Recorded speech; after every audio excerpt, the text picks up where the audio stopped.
Alrighty. Looks like I timed that pretty well. I need to give myself more of a transition there at the end when I redo the video once Night Cobb gets me some updated, cooler looking sub footage to add to it. Of like United States submarines. I can't tell the difference. They're all black and phallic shaped, so I don't know the difference, man. I'm just a dumb grunt hanging out in the back of a helicopter these days. Good But you evening. can identify helicopters. That's your Oh thing. yeah. Yep. Right. Helicopters, aircraft, anti-aircraft platforms that are going to shoot me. Yeah, I know how to recognize those silhouettes. Pretty to be fair, if you can see an anti-aircraft platform about to shoot you, you're probably already dead. So. Yep. Mm-hmm. I need to pull up Twitch. Yeah. So good evening. Welcome everyone to part 2 of the Veterans Day special Armchair Admirals and Generals podcast. Okay, cool. I just got a notification on Twitch about the ads, but we've got over 60 minutes until we have to deal with ads, so I think we're good. But yeah, so part 1 I had was this afternoon at about 1 p.m. Eastern. I had Solus of the Beyond the Verse podcast on with myself and Sergeant Tickles. Had a really good chat. It was a lot of fun. A lot of people hanging out in chat and talking Star Citizen. So it was a great time supporting a great cause. This evening, I have Night Cobb and Attira Kell. Night Cobb, why don't you tell everybody who you are, what you do in Star Citizen gaming, and your military background? Oh man, that was a lot. So I'm trying to get better about it now more recently, stream on Twitch, Star Citizen, and a lot of DCS too. I'm getting back into it now that work's kind of stabilizing out for me, but it got real busy for a little while. Doing a lot of traveling, which brings me to my job. I am the propulsion plant supervisor, currently the department chief for engineering on nuclear class submarines for the United States Navy. I've been doing that for about 17 years now, and loving every minute of it. So I'm trying to lend that engineering perspective when appropriate. Awesome. Very cool. Good stuff. Yeah, and we'll get into that in a second. Do me a favor. Can you turn your mic up a little bit? Like, yeah, I can 5-10%. There you go. And Attira Kell, same question. Introduce yourself. Who are you? What do you do in Star Citizen and gaming? And what's your military background? Hello, everyone. I'm Attira Kell, and with Star Citizen, I make videos, a series called A Soldier's Opinion, where I break down military professions of Star Citizen. I talk about the history of a given profession, which is usually around 4 or 5 months of research. And we talk about where we are today, which is usually another month. That's a little bit easier because where we are today is easily accessible. And then I talk about what CIG could do or pull inspiration from to make gameplay more, not realistic, but engaging from a military career perspective, right? Try and get them to see, for instance, EW isn't just a EMP pulse, right? There's a lot of things that an EW operator can do to screw with an opponent, and that should be a good gameplay loop there. Give the backseater for the Scorpius, what is it, Antares? Yeah. Whatever. What a something flop. else to do. Something else to do, right? They should be hacking into systems and all that. Anyway, and then in real life, in the Army, I spent some time as an armor officer, and then I spent the rest of my career as an intel professional. Currently, I am wrapping up my Will Be 24 career in about 19 months.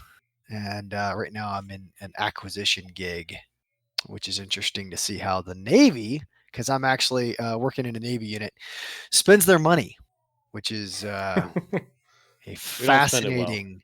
Long story short, guys, we don't spend it well. Job. I'm very familiar. It's not. Oh, it's not the pictures that Night program. Cobb, the pictures that Night Cobb sends us of how the Navy is spending their money. Whoa! You're gonna get me in trouble. Stop. Yeah. Stop. Yeah. Yes. I see it. Yeah. But yeah, it's interesting. It's interesting. I mean, the Army spends money the same way. The Air Force spends money the same way. It's just interesting to get that perspective. It's a perspective most service members never see, is how we buy things, and it's complicated, horrifying, interesting, all in one go. So Yeah. My wife is jealous of Night Cobb's gallivanting and world oh travels. man, he's got the best temporary duty locations. He's all, drinking whiskey on the Grecian coast, Oh, we just got raided by Todd Fox with a party of 7. Thank you so much for the raid, Todd Fox. Thanks for joining us. Hope you're doing well. Appreciate your support. Yeah.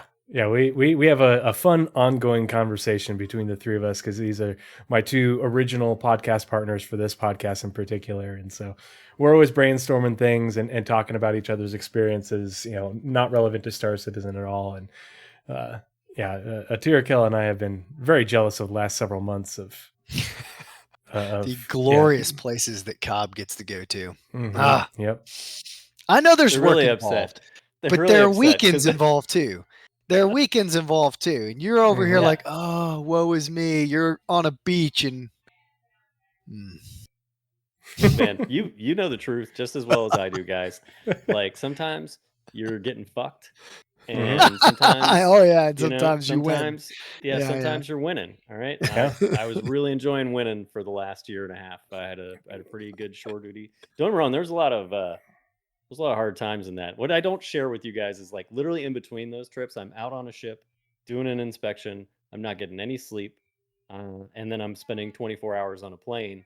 Maybe like a day or two after the inspection on 6 hours of sleep in 3 days, doing 20 hours of airports and planes. Yeah. See, all you have to do you guys don't get that much stuff. Is let us see that experience, and then we'll stop giving you so much of a hard time. No, but I went through the same thing. Of course, I only send you pictures of me on the beach in Greece or that's right. At a castle in Scotland. Because social media is a lie. It's only your best life. You delete all the miserable parts. Everybody's jealous of you because all you do is just like they has a teleporter in the Navy. It takes them from somewhere on the East Coast straight to Greece. No travel. Yeah. Well, and that's for me, obviously how you do it. I fucking wish. My travels with the Army and everything is basically what part of the crew. Got a follow from Boy Named Doll. Thank you so much for the follow. Part of the crew, part of the solid handle. Part of the crew, part of the ship. Yeah, the Army, my travels with the Army this year and last year essentially paid for my CitizenCon trip. My hotel room, my flights, the whole shebang. I paid for my ticket and my food and drink, but if it wasn't for me going on active duty for months at a time, traveling and stuff, I wouldn't have been able to afford to go. And, it worked out pretty well, not going to lie. But anyway, so this evening, and just like earlier today with Solus and Sergeant Tickles, we're talking about CitizenCon. I want to hear these guys' perspective on CitizenCon from not having been there in person. The panels, the experience, how well CIG, how good of a job they did presenting everything, what they could do better, and then what their thoughts are on the year going forward from now. Essentially, the 12 months between CitizenCon 2023 and 2024, what their expectations are. So before we do that, if you've been watching the chat, you'll notice that we have Moobot in chat every 5 minutes, puts in a few posts about what we do here on Armchair Admirals and Generals, and you can see the little GIF thing in the bottom corner. I take no monetization from Twitch or YouTube for myself. Anything and everything gets donated 100% to stackup.org. When I get a payout, I round up to the next highest $50. And so if it's like $80, then I round it up to 100 and I added in some of my own money to the donation to stackup.org. As well as, so all ad revenue, all subscriptions, the whole thing. And you can directly donate to the donor drive that we have going for stackup.org by clicking the link that Moobot posted in the chat. Or if there isn't one available, you can just put ! Charity in chat and it'll pop that up for you and you can take that link. And because this is Veterans Day weekend, we're we're even more supportive, because stackcup.org connects veterans and members of the military with video games and gaming communities to help combat PTSD and the struggles of being separated from your support group, your family, your friends while you're deployed. And each one of us has been there, and done that many times. And this is, I don't want to speak for everybody, but this, for me, like doing this sort of stuff, this is my therapy. Hanging out with these kind of guys, hanging out with the people in my community, playing video games, talking video games. This is what keeps me, keeps me straight. When things are getting me down. I've got a wife and a family and a kid that I love deeply, but at the same time, we each have our own way of dealing with, the stresses and the issues that we have from our service. So appreciate all the support. Appreciate you guys hanging out in chat and dealing with the ads and being a part of the community. But let's get into tonight's topic. So we'll start on my bottom left, Night Cobb. From watching the different panels and seeing the different presentations, the information that you've gotten out of CitizenCon, what was your favorite thing about CitizenCon that wasn't a panel? Obviously you weren't there, but anything that you've seen within the community. Not to brag or anything like that. Actually, this is one of the things that was like painful. I spent the better part of that evening sitting on a bus outside of a tarmac, waiting for them to allow us to load onto a plane to fly home from Scotland. So I'm like literally sitting there on the bus with not even enough. It was 80 people crowded into a bus that sat 60. So there's people standing in the aisles, and I'm sitting here with my phone trying to watch while a bunch of 18 to 25-year-old functioning alcoholics, try and stay calm on a bus for like 2 hours and stay quiet. Sitting on a tarmac or right outside of one. But I did see some cool stuff. I saw, oh God, what was the ship model? The Bengal? Was it a Bengal? Yeah, it was a Bengal. Mm-hmm. They had the lights and everything like that, right? I was like, damn, I want that. Yeah, they had the Bengal. There was a few other ship models too, but the big one was another the group Bengal. that had the oh God, what's the dreadnought, the Revenant, what is it? Retribution. The Retribution. Yeah. That's been made too. That's the one at the Hong Kong like one. Those. Mm-hmm. No, they had it in Manchester when I did CitizenCon. Yeah. Okay. Yeah, they're like 10 feet long or something ridiculous like that. Yeah. Super talented people. I will say there's just one other thing. So I started out watching it because it was, they hadn't started the official like CIG. I started watching just like some of the streamers that, are pretty popular. Like, I was following your Twitter feed. I was watching Captain Burks, and this was good. Yeah. And like I was watching Salty Mike's stream of the event. Him and Level Cap did a great stream. Yeah. I mean, like a great stream. But it was what I loved was like literally you could watch like all the community content creators come together, and you just like, that's where I really feel like I saw a lot of the strength of the community, because it was one of those things like literally everybody started running up to you. Hey man, you want me to go ahead and get you seats and stuff like that? It was just real friendly. The whole CitizenCon felt like super friendly from that perspective, and everybody just being super cool about being space nerds and stuff. And I was like, this is such a cool thing to watch kind of, go down. I definitely want to go one year soon. You got to come when they go to Texas. If I am not deployed, I'm there, man. Because we're gonna get as many people from ammo as we can, and all F5 war our way to. Although you didn't have to F5 war this year. No, not even just for the VIP. There were absolutely tickets available. So, yeah. Did you do VIP, Tree? I did. I got VIP on the very last try. It was at like 2 or 3 a.m. I set an alarm and I woke up and I had everything set up because I was on my phone because I was traveling at the time. And I just happened to just refresh at the right time, just barely made it in and got lucky. And VIP was a pretty awesome experience. Who cares? They could have held it anywhere. They had it at the CIG studio.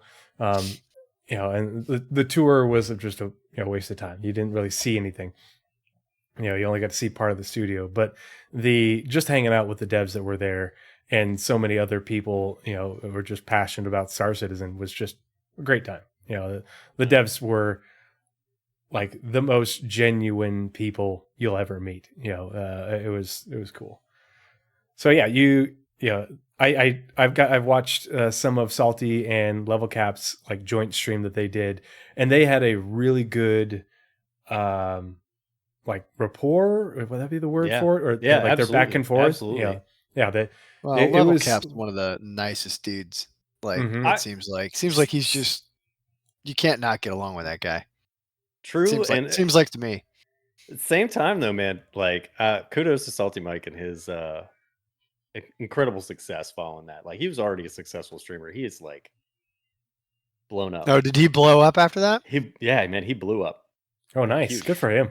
Yeah. Yeah. So I love watching collaborations like that where you see you hear people talking about things and getting together to talk about things, and you realize how much alike so many of us are. And the way they're talking about it was like they're practiced commentators, that you would watch, commentating a sporting event or some sort of I don't know, like a big event, in Hollywood or something, the Macy's Day Parade or something. And it was like they'd done it before. It was that natural, and it's fun to watch them interact like that. And I love both those guys. I've been on a show with Mike before and talked with him before. I've never talked to Level Cap, but I've been following Level Cap for years. We absolutely watched yeah, that. we're watching that. Yeah. Oh yeah, that was fun. That was one of your finest moments, by the way. I'm not blowing smoke up your ass. Like He did a good job. that was fantastic because everybody there was snarky except you. There I was just there trying was to a keep lot it of salt. objective. There was a lot of salt on that stream, and you kept it positive and Mhm. shot back with really good facts and information. It was fun to watch. It was really good. I It's was all like, about man, sources and if I were on there, I citations. would have had nothing to say. Mhm. Not at that level. You got. I was just stoked to be the backup quarter, the second string quarterback to Board Gamer, the second string token bald guy, Part of the ship. part of the ship. Part of the crew. Part, Straight Yeah. token bald guy. part of the crew. Token Part, bald. Yeah, absolutely. part of the crew. Part of the ship. Bone Fair- Daddy fair, I should have Jigs. more bald. That's why I'm wearing this hat because I'm definitely not bald right now. I got way too much hair on my head. Out of I don't wanna regs. make Out of everybody regs. jealous. Working from home is a curse. Dude, I've been on leave for 2 weeks, man. I had a solid beard going in while I was doing Paul's cabinet table. I had to shave. before I went Nice. into work, There we but- go. Somebody in the chat was like, "Night crew is the no beard crew." I said, "No, night crew is the active duty crew, man." Mhm. That's why Yeah, they're well, I so mean, short. like, I've just been on leave, so I got a little bit of scruff. Mhm. Yeah, Yeah, like You know, I have like to every go fly traditional Navy on- guy or military guy, it's like the moment you're on leave, you're like, you know what I'm not fucking doing until I come back off leave? Shaving. Yeah, I left my razor back at my, back there. I'm going home, doing whatever, Yeah. not bringing a razor with me. I have Yeah, to go it's like fly you on turn in your Thursday, labor. but You turn in your razor with your leave chit. That's how how Mhm. it works. yep. this is why Star Citizen should have beards, It's true. right? Because all of your post Squadron 42 guys are like ETS out of the service, Oh yeah, for sure. and dudes. They got their Yeah, yeah. DD 214 in their hand. They're gonna have a beard. Yep. Out here, Mhm. right? Absolutely, you and gotta have that facial Sergeant hair. Tickle's beard is like down to here. He's straight up ZZ Top. Yeah. Seen it. It's majestic. Mhm. My like a wife wants dwarf me in to real grow life. one, but yeah, He literally is. Yeah. He's short and squat. Like he's the definition of a squat. If you gave that And man, I've seen him deadlift, man. He deadlifts like a beast. oh yeah, he's an He animal. puts that on. Yeah, he is. Yeah, I wish I could deadlift that kind of weight, man. Yeah, I've seen him put on clips, and I'm like, that makes my. I'm gonna go see my chiropractor right now just watching that. Yeah, Yeah. I wish my body were less broken and I could maybe do that. Anything. mhm. I mean, do I even have to insert an age joke at this particular point in time? It's not age. It feels too easy. Man. It's not age though. There are plenty What'd of you people say the my other day? age that are not broken. Tree. I don't know if you saw it the other day. He's like sitting there. He's complaining about his arthritis, and I just like, oh god, he's making it too easy. I don't know what to That's say that's when because he's I got complaining about his arthritis.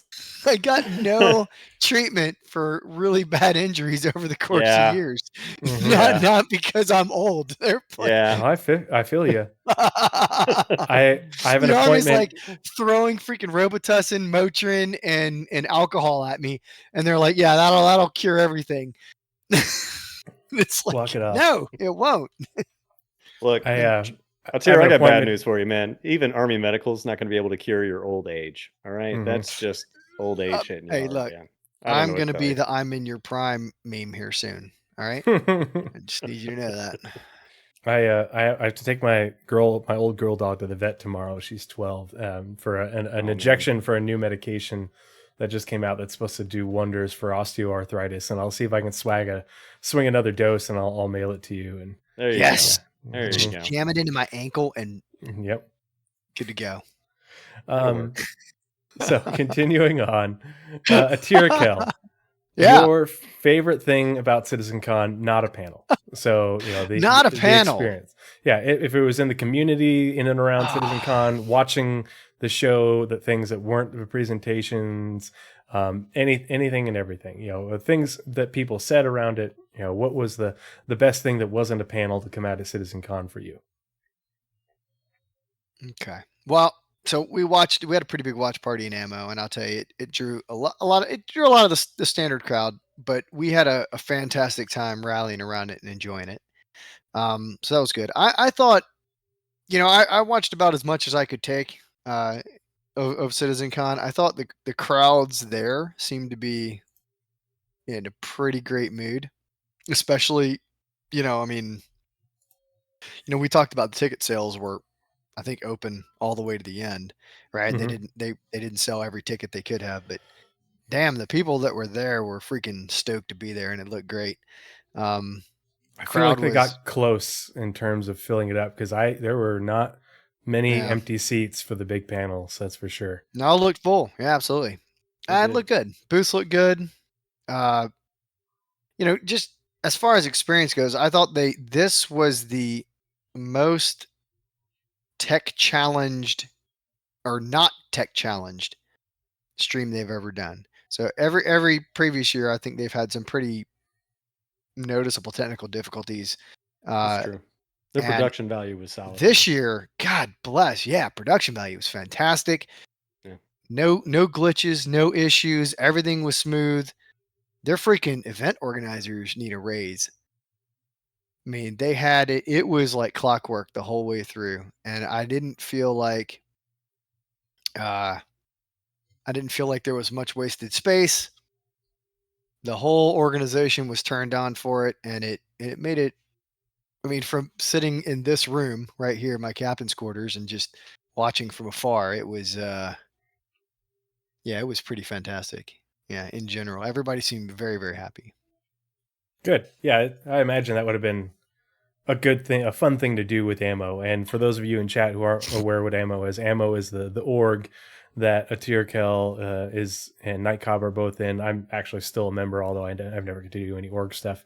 But good group of people, loads of fun to hang out with in chat. So if you're looking for an org, check them out.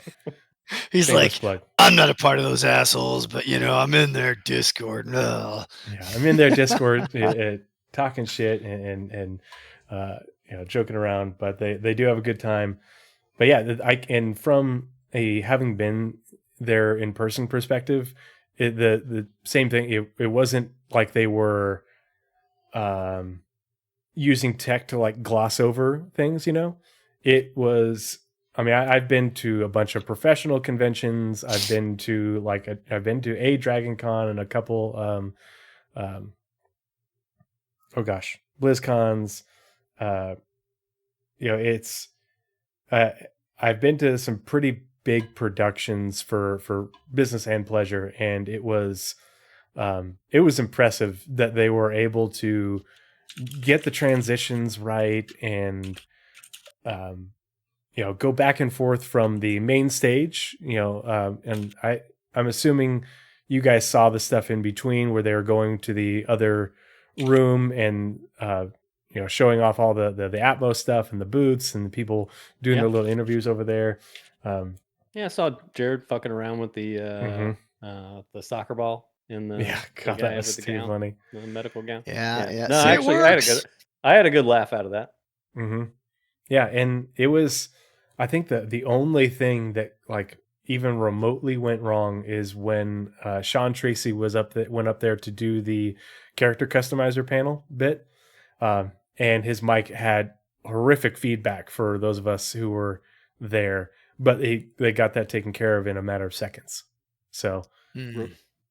go for Honestly, that was that's probably one of my favorite moments of CitizenCon. By the way, I'll just jump ahead, because I was watching it with Ammo guys in the Ammo Discord, and we had a good enough laugh over Sean Tracy's second character generation, the female. it. Mm-hmm. I don't know how that looked to you guys, but we struggled a bit with the eye separation. I don't remember who said it, and it was somebody in Yeah, they were somebody. really wide. They were really far apart. Yeah.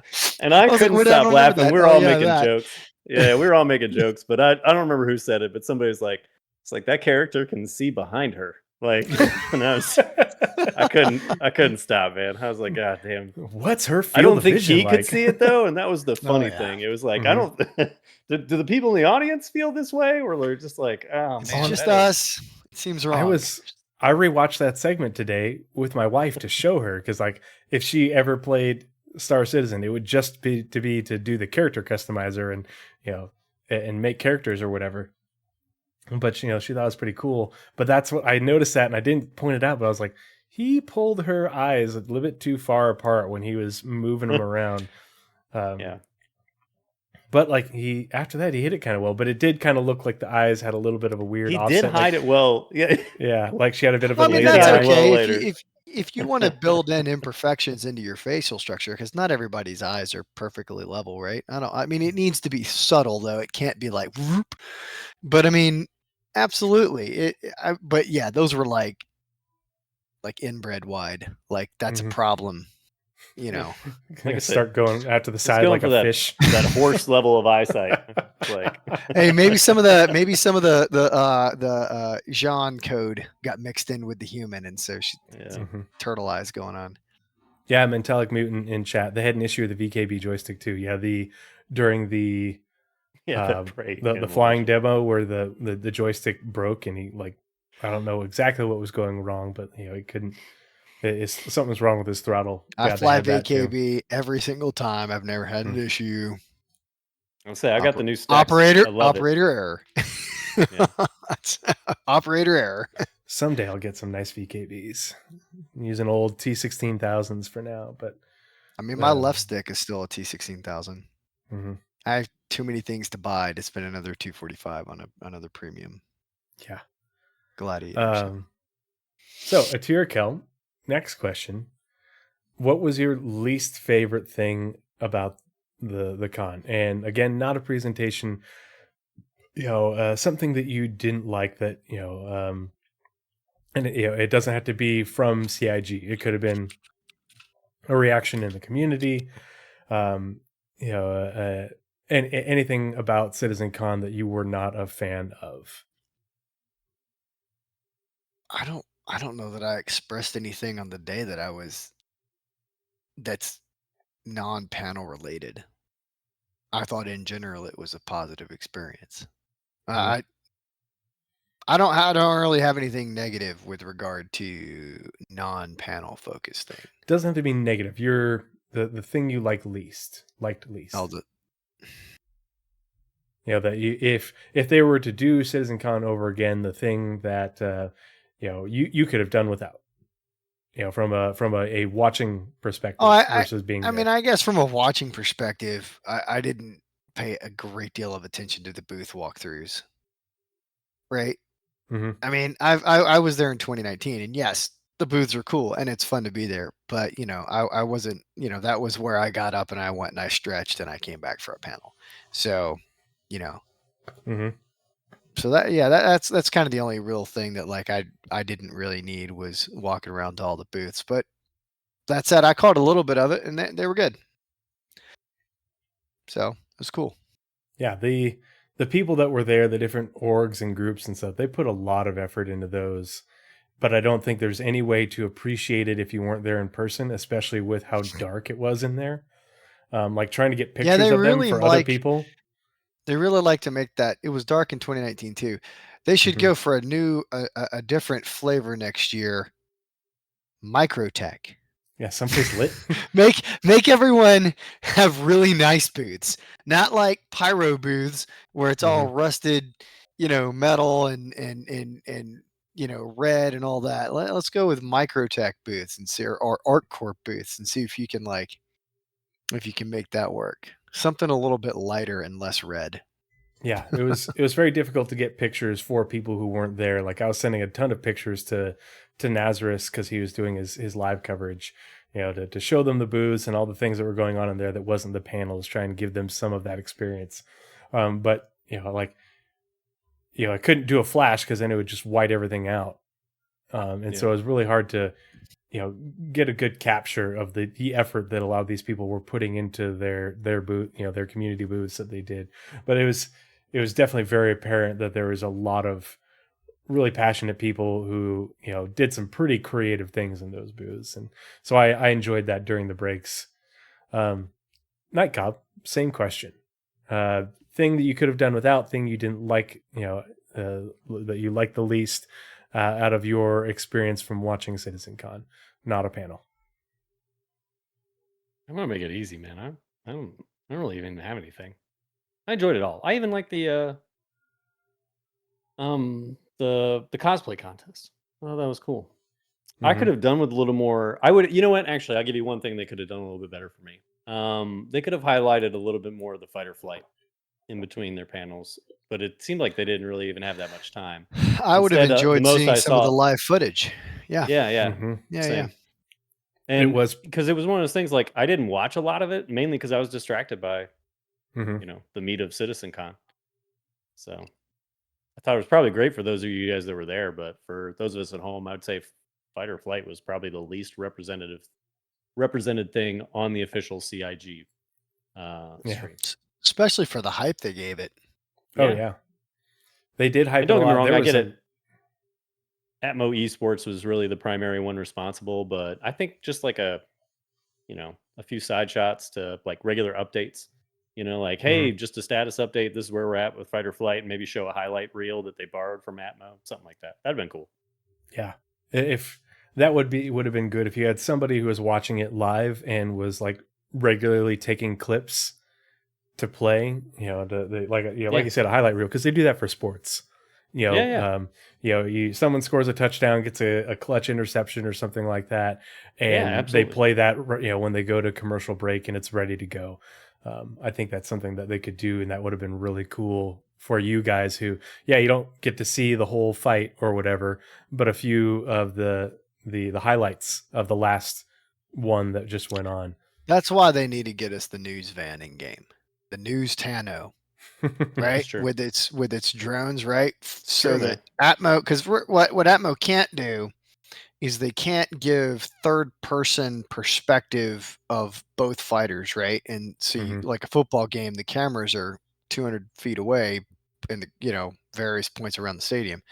So we need to get that, and that should be the first iteration of drones. Is that so that we can capture a lot of that third person shots. I think that would find a lot of utility, especially for people trying to like review tape, like Avenger 1 PvPers who are trying to review tape of like what they did wrong from an outside perspective, not from their cockpit. Tree, remind me to force Attira to watch like one of the races, because I guess he didn't know that like they use ships. Oh, do they use ships mainly to do that? Yeah, they use ships, and they set their view to a default, like right in front of the ship, so the ship's not in the view. Okay, I guess they that use makes it as a third-person camera in the races. Now, I agree with you. I don't think they're doing that in the fighter flights because it's not very achievable. It's possible, but Ref, when get the out of the fights are way. moving so fast with the speeds that we're at, decoupled, like it's just not really possible to stay third person and close to them to kind of see what's going on for the most part, or at least for an extended period of time. But master modes might change that to a great degree. And yeah, I just flew the master modes Vandal Swarm recently, and interesting. Yeah, we'll talk about that more, I'm sure. A lot of fun. Yeah. I have not even had a chance to try the oh gosh, what do they call it with the experimental testing mode? out? experimental mode. There we go. Thank you. Well, I this haven't is even had a just chance to try them. this is what's in live, right? Because you go to Arena Commander and It's they've still got it's still an Arena Commander experimental mode. Yeah, That's what yeah. it's Oh, okay, yeah. Well, it's Mhm. anyway, it's pretty good. The only thing is, it's get the HUD takes a little bit of getting used to, trying to re-understand the new HUD elements, but the flight feels really nice. Yeah, I only got to catch like 1.5 fights from Fight or Flight. And I have watched, some of their events, on Twitch and on YouTube afterwards. And it took it to another level, being able to see the competitors up close and not just the camera looking at them, but, seeing them like doing their thing behind, with their sticks and really getting into it and leaning into it and the expressions on their faces. And that was really cool. And I thought it was the most fun seeing Meyer and Crucian and Kronzi up there with the vibe that they had going on. Kind of like what Level Cap and uh, Mike were Solid Mike. doing. Yeah, there was good chemistry, and to me that was fun to see, and it was interesting. It was like watching a new sport to me. Like if I've only watched a handful of minutes of rugby, and so I don't know the lingo or anything like that. But like in between matches, they were explaining some of the lingo and things that they're talking about, and the techniques that I don't know anything about because I'm not a dog fighter. And I thought that was really cool. It was kind of like, just like with regular sports where they're, talking about, commercial break and, this play or this formation and such, that's essentially what they're doing. And I thought that was really cool to watch. And I don't know if you guys got to catch any of that, but being able to see it in person. And then they had I'll have to maybe, go find it. they had a few Yeah, you can dozen, go back and watch the VOD. yeah, they had a few dozen people or a few dozen seats, probably 50 to 100 seats arrayed in front of the fighters and the big screen behind them. And to see the crowd, it was like, gosh, I don't know how to explain it, but it was like almost like you're at a live sports event, and Yeah. people are watching. Like you were up close next to the ring for a boxing tournament or like an MMA match or something like that. Because people were standing up and people were at the edge of their seats and cheering. You couldn't see it, when you watch or you can't see it or hear it watching the VOD. But for some of those Yeah, matches, the audience participation was really, really engaging, and it was cool to just see that part, of how into it people were, and people were like being encouraging, like, Yeah. See, that's the part that I would cheering have on liked. Gabby. I would have. Mm-hmm. Yeah. They had thrown that a little bit of just little doses of that throughout the con. That would have been cool. Mm-hmm. That's a minor complaint. Yeah, I mean that's pretty good. That's pretty good. So, okay, we kind of covered that, but in regards to anything, do you get Night Cop? Do you have any feedback for CIG on ways that they could improve for the watchers' experience for next year? Just delivered. I'm gonna cede to Attira now. More fight or Attira? flight stuff. More fight or flight. Cool. Oh no, I think they did a great job this year. I'm sure that there are people out there who have nitpick details for how they presented or how they gave us information, but I don't think so. Once they got going on panels, they were back to back. They gave us a good lunch break. They gave content during the lunch break. As they were walking around, they went right back into panels, constant. I thought it was, I don't really have any major feedback. I thought it was very well done. So keep it on one stage. Mm-hmm.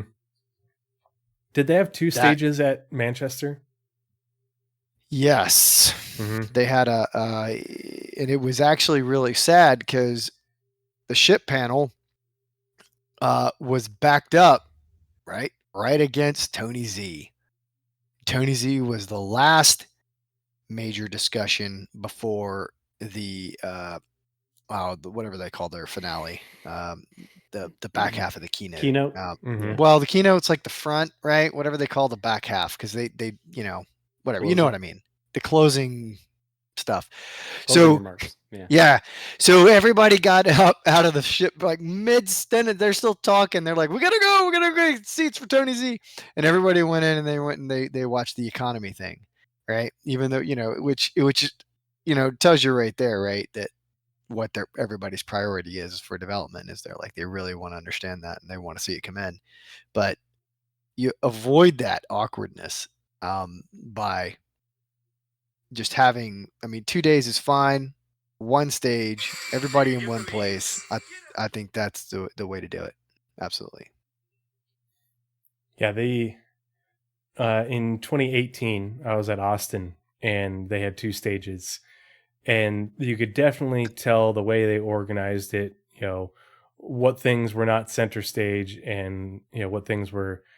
And I felt bad for the developers who were presenting the work on the sound system and the character development type stuff there, who had very few people in there watching because everybody wanted to see the ships and the keynote and all that sort of stuff. So yeah, no, I agree. That's definitely a sustain. Yeah. Yeah. Improve, sustain. Yeah. AAR. Yeah, 3 ups, 3 downs. Come on now. Mm-hmm. So Nightcob, if they do Atmo again, should they do fight or flight again, or should they do something different? I think it should do a race. I'd love to see a race. Mm-hmm. I would love to I want to see the game, especially now with Arena Commander it is, in the private lobbies on the horizon. Like, I think they should do a live race. I think that would be real cool. Especially or a series of races, whatever. Kind of like the fight or flight tournament, a race tournament. That'd be really sick for the racing community to do next year. And if you think about they it, could just too, literally alternate it. If they did a race and put on, huff a little hopium copium with me real quick here, but say resource management starts to come into the game over the next year, and they're able to start doing That races. Face. But no, I think that would be really cool. Is the Daymar Rally or whatever race, and now we have the ability to do some repairs. There's more, there's more integrated support. To see that expansion of the race gameplay besides just go fast, make good turns. The pit stop. And to see the pit crews doing their thing, I think that would be something to add a new element to racing for next year if they did it, but also to be like, hey, we showed you guys resource management last year. Look at these players using it in game now as part of a player created, a community created event. I think that would be really cool. It's not going to be Shopium. Daymar Rally's in January. Yeah, or like a Daymar Rally type race. Daymar Rally also takes a really long time. Mm-hmm. It's an hour or so to drive from point A to get through the Daymar Rally is it's an all day affair. Event. Yeah. So I'll say, I think your resource management idea is spot on. I think what they should probably do is you got a couple of, you could have folks that verify that that they're going to CitizenCon, do a sign up. So you have live crews, right? You set your thing up, and then you have like capital ship and a couple fighters, and you do resource management that way. And so you absolutely have capital ships managing resources, and they don't have to be capital ships, right? It could be like a hammerhead, or this is real copium, y'all. If they got the Polaris in the game, right, you could have your 10 dudes on the Polaris fighting and have your engineering team doing engineering, and then you have a couple of fighters that are in there with them, and then you fight that way. That way you get to showcase that, what a team can do. Right? Mm-hmm. That might be interesting. That would also, and if you tie it to live crews, in theory, those people, if you give them a couple months, right? You got to plan this ahead, right? You give them a couple months to know who's on their team. Those people can friend each other in game, and they can practice. Yep. There's a right? lot of different cool things that they And- could do for some sort of competitive event that they could live cast or whatever you want to call it. Yeah. So you and could get do people at good at a CitizenCon. job, and then those teams then show up to CitizenCon and they have to compete Mhm. after like 1 or 2 months of practice on a ship. I like it. Okay, so That's a lot let's. of Polarises, though. I tell you what, Mhm. they might have to practice on like a hammerhead or something. That's a lot of ships. So now we're going to move into the panels. We won't go too extensively because there's a lot of information. I just Attira Kell, I want you to pick one. Tell me your favorite panel, and briefly why. What's your favorite panel? I have a better one that I least favorite panel, but Oh, you're going to get to that. That's the next question. I know. Gosh. He wants to start off with negativity. That's I what he know. I wants do. I start want to right start there. off because that's the one that works. Okay, God, Like, there let was- me Okay, do we'll start with the negative. first, Bree. Sure. Let's do your least favorite panel first, and why. the discussions, the repeated discussions on Starcloth. We spent a lot of time talking about fabric physics. A lot of time. Over several panels. Mm-hmm. And that I was like, guys, I fucking get it. You have some really, really cool cloth physics. I need you to move the fuck on. Right? Like or give me a Superman cape that I can wear and fly. All right. No 'Cause capes. holy cow. If your cloth physics are so damn good, why don't I have a parachute? Right. Ooh, shots like- fired. Mhm. Right. I was like, guys, stop talking about cloth. Talk about something else. That's the one thing I didn't like. And it was over multiple panels, and it just got a little repetitive. Right. Mhm. I think it's a great, cool tech. I love the idea that we're going to have that type of physics in the game. I think that it's awesome. But I only need to talk about it, maybe 3 times, and then we need to move on. So Mhm. that's That was mine. all part of the Star Engine one. It was in the Star No, Engine, because and they then- started with the Star Engine, and then it kept coming up throughout because it came into goodness, life in the first person. It came into Mhm. living on the edge. It came into a couple different panels where they were just talking about. They would just kind of tie things back to physics, and they would tie it back to Starcloth. Yeah, they did the same thing with Star-led. hair. Oh, is that yours? Yeah, they did Star Hair too. Star hair. Oh, that was again really cool tech. I love that my beard will blow in the breeze. But All that right, was Night mine. Cobb. Yeah. Same question. Least favorite panel and why? Well, I'll be honest with you, I had something, and then now I almost want to jump the fence to Starcloth. But it didn't bother me quite as much. I'll put it this way: it wasn't. I'm not even gonna call it least favorite, but as I mentioned to you the other day, Tree, I didn't watch the ship one. Straight didn't care. I'm over ships for discussion at this particular point on Star Citizen for the most part. So I did watch it on your stream the other day, so I did finally catch up, or at least most of it. And I did feel that whole Bounty Merchantman thing was kind of weird. Cheeky.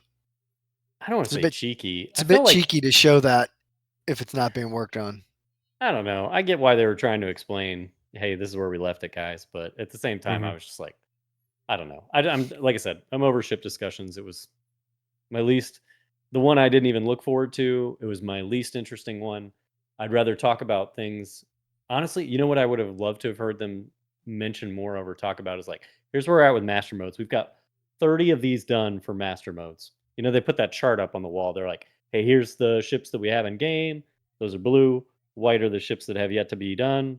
And there are backlog. And then we have, 12 ships that we released this year or released within the last 12 months or whatever angle John Crew really meant with that. And I would have really preferred to have seen, here's where we're at with ships that have been caught up for master modes. Here are ships that are caught, like the number of ships that are caught up for resource management, to where we are with that now. Here's with new UI systems. Here's with, component storage, blah, blah, blah. You can see where we're at, and this is where we have our priorities. I do not care about new ships in development, like, at all anymore.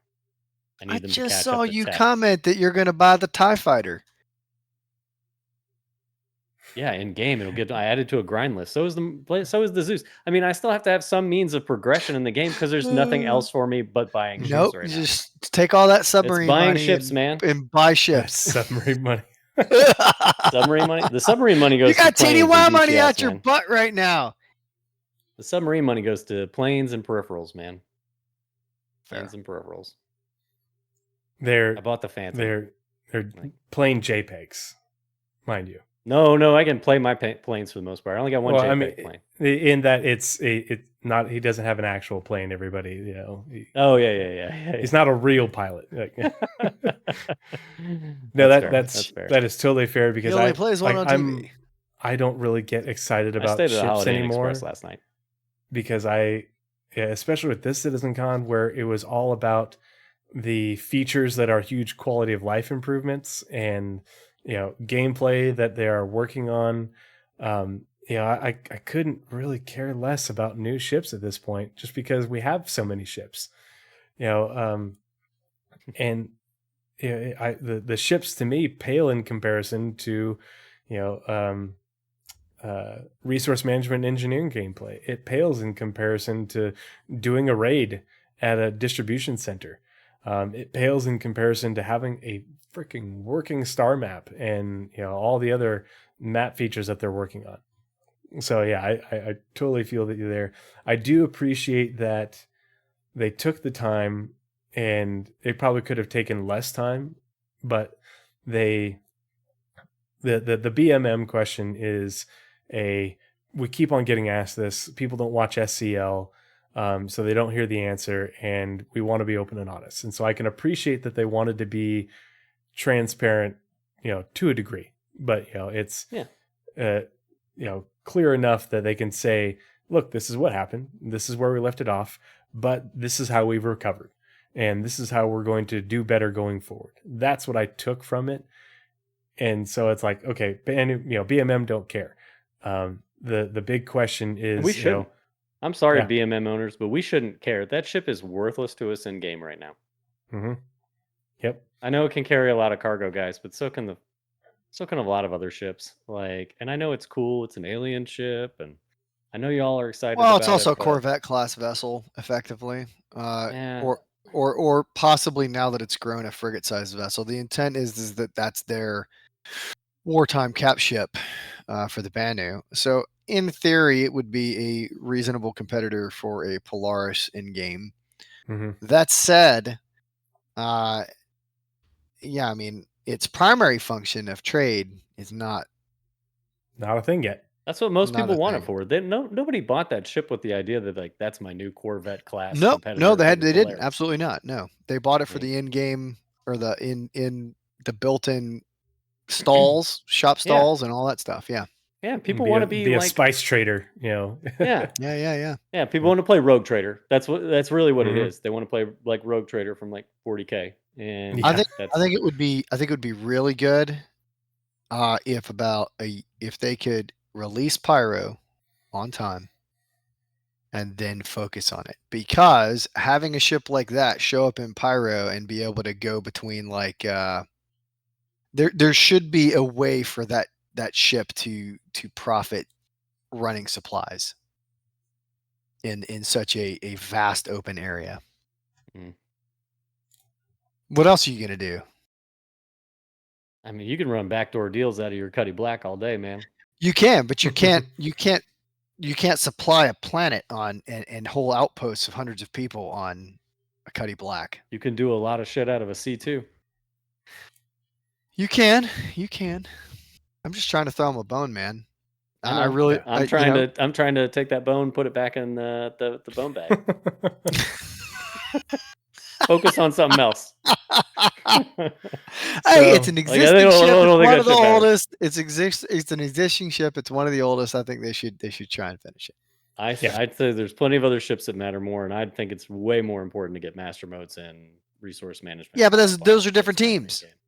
No, I mean it's the vehicle content team does have to work with the gameplay feature teams to incorporate those things. They provide support for it. Now, are they the ones developing it? No, but they do have a role. It's not. So it's all about prioritization. If you work on your vehicle content team is working on X until they need to engage with Y, and they set that down, and then they do Y, and then they go back and work on X. Mm-hmm. Right? There's no reason why they can't do that. Yeah, they're doing a lot of things. They all shouldn't at have once. some teams developing ships. I'm just saying, pick other ships and focus on resource management. Well, and that was. I mean, what are we going to do with the Bandit Merchantman? I'm excited they're going to run the entire RSI, line. Yeah, yes, and I am too. Right? I think that's a great amazing. Decision. That's a great decision.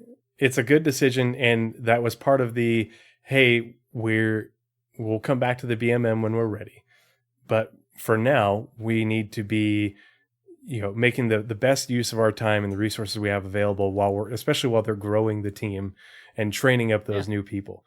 And so a lot of people glossed over it, but I think the way that they portrayed their plan, but then also told us what their goals are in relation to that plan. All right, John Crew, let's see you and your people put your money where your mouth is and see how much of this that you aim to achieve you can accomplish based off of this plan, based off of the pipeline, based off these people that you're hiring and training up. Okay, cool. Ball's in your court. This is what you said. They did a good job of using the appropriate verbiage, but at the same time, players will throw that back in their faces anyway.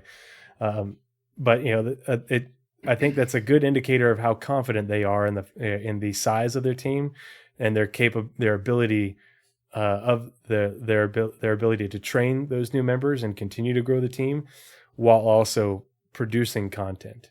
And so I look forward to seeing where we are in a year, compare it to what they're shooting for, because they were aiming pretty high. And I mean, out of the three of us, I'm probably one of the more the most optimistic. And even I thought that they were. It's like, oh wow, John Crew's got his big boy pants on and is shooting for the moon. That's an internal thought. Yeah, but I mean, I'm okay with it. You can say it. Yeah, well, I'll be the politic one. You can't tell John Crew. The silhouettes that they showed. Now, the dirty enlisted will over here say the inappropriate things. You're good to go, man. He said we aim to release everything in that silhouette panel and more. And on top of that, they said that they planned, they aim to release the Idris M, P, and the K upgrade kit with Squadron, which, whenever that is, year and some change, that on top of the ships that they said and more. I mean, that's a lot. While still providing support for gameplay features, which is resource management. Oh, it's done. I think it's done. But that's the thing. It's the Idris M. They still have to do whatever they need to do. No, because the Idris M is what you're flying around in Squadron. Yeah, but that's not the nobody's P. flying that. And that's not the K kit. Like, that's not a... No, I know. Come on, man. Come on. Keep it with me, right? Keep it with me. You are a crewman on an Idris M. It moves. You move with it. Therefore, you're flying inside it. Just like you're riding inside your submarine, right? You're not driving it, but you're riding in it, right? I think it's pretty much done. Yeah, it's pretty much done. They may have some limited polish left, but because they did it for Squadron. Now they're feature complete. They're in polish. And they have to make sure it's set up for resource management. They have to. That's what I was going to say. I would bet you that's the big holdup on the Idris is it doesn't have any resource management. It doesn't have any master modes because but they've always said they weren't going to release that before Squadron. It's not about the resource management. They've said you're not going to get that ship until because they want your first experience with that ship to be in Squadron. So but they won't release it without resource management either. They just released the F8. Absolutely. But I would almost guarantee. Well, that's true. Shut up on the F8. Come on, man. You're absolutely right on that, though. But it's the F8C is no different than the I'm sure F-7C. they have built that ship around resource management. Hold I on.